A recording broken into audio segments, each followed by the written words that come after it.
Hello everybody, welcome to Speakeasy. I'm Zach. And I'm Jake. We are the Dirt Road Men. And this is take two.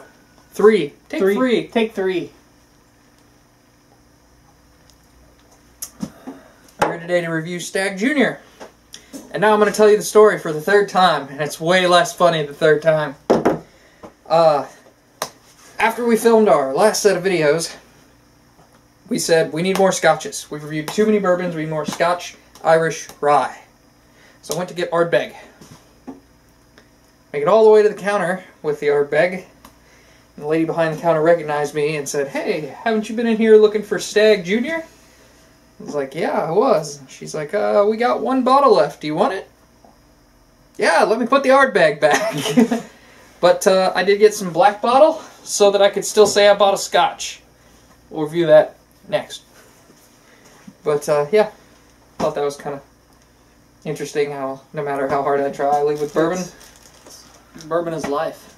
It is.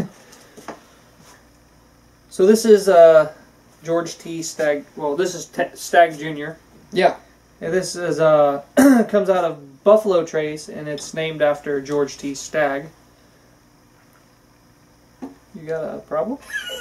I spilled some on the bottle. Talk, man. Okay, sorry. Now, this isn't named after George T. Stagg Jr. It's named after a senior. I don't think there was a junior. They call it junior because it's what's in the regular Stagg, only it's a little younger.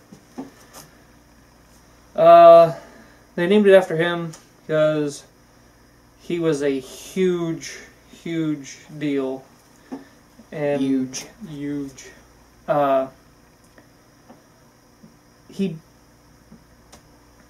He was working as a whiskey salesman when he met E.H. Taylor Jr.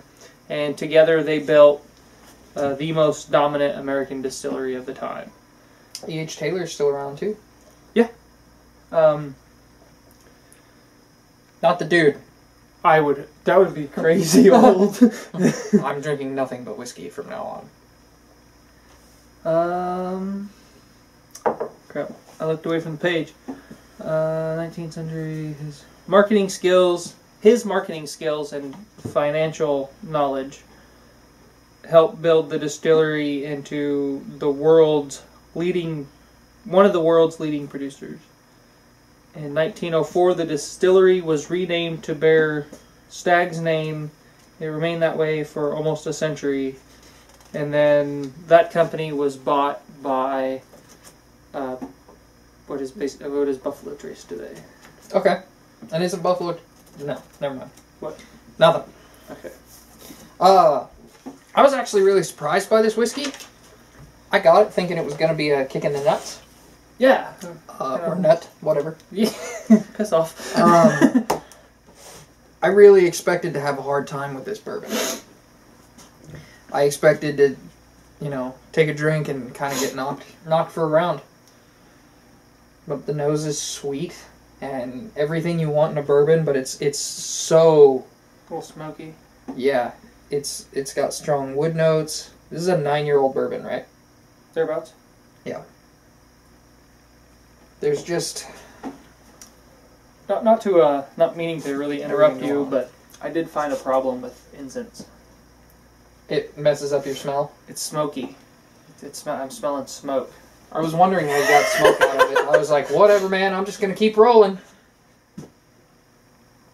But this is probably the solidest classic bourbon.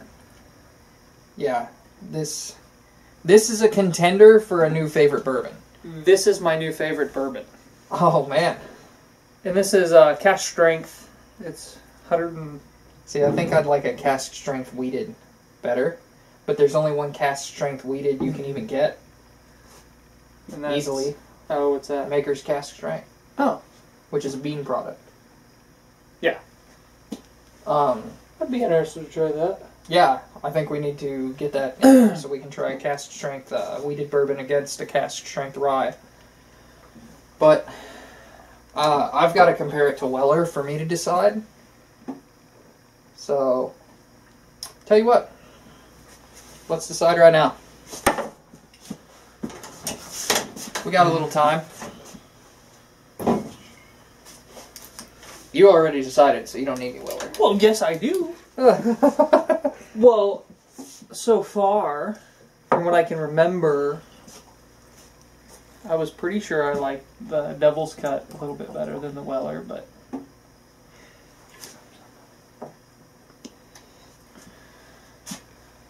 I see a problem. What? I didn't want to be able to tell them apart, but it's easy to tell them apart. One, I put less Weller in the glasses. Two, the color. Vastly, vastly different.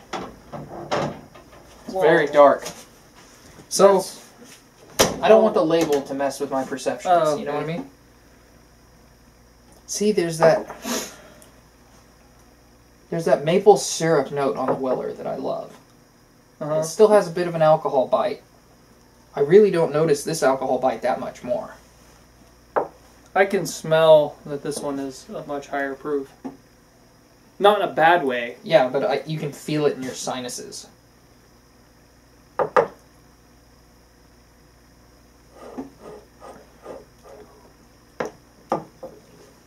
See, these are almost polar opposites, but I like them both.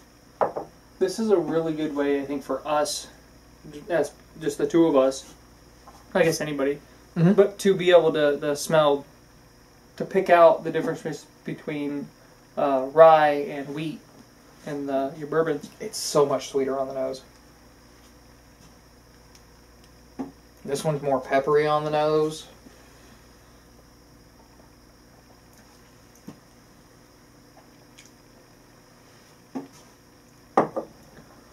Light and friendly.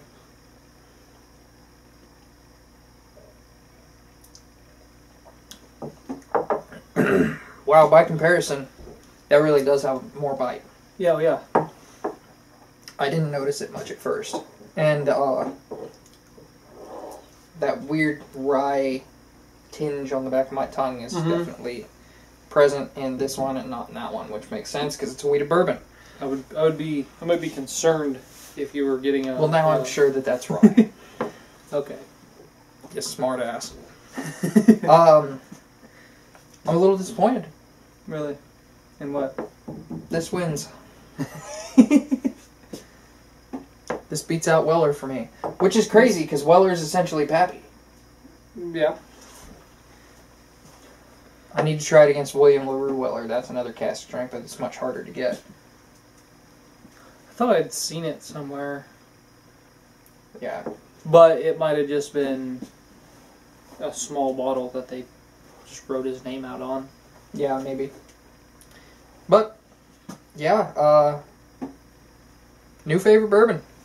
Almost immediately after trying another one. I really would have figured it would have been the wheat one. Now, if I could find a cask strength Devil's Cut, I'd be interested in that. I bet. But as it stands, number one. Give this a solid 11. Yeah, this is a 10 because that's the highest rating we have, and I'm not a douche. So, yeah. Till we see you again, we now have to finish all these glasses of bourbon. I don't see a problem. Me neither. Till we see you again, I'm Zach. And I'm Jake. We are the Dirt Road Men.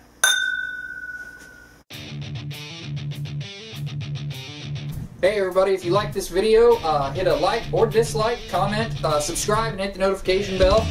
And if you really like what we're doing, check us out over on Facebook where we post every day.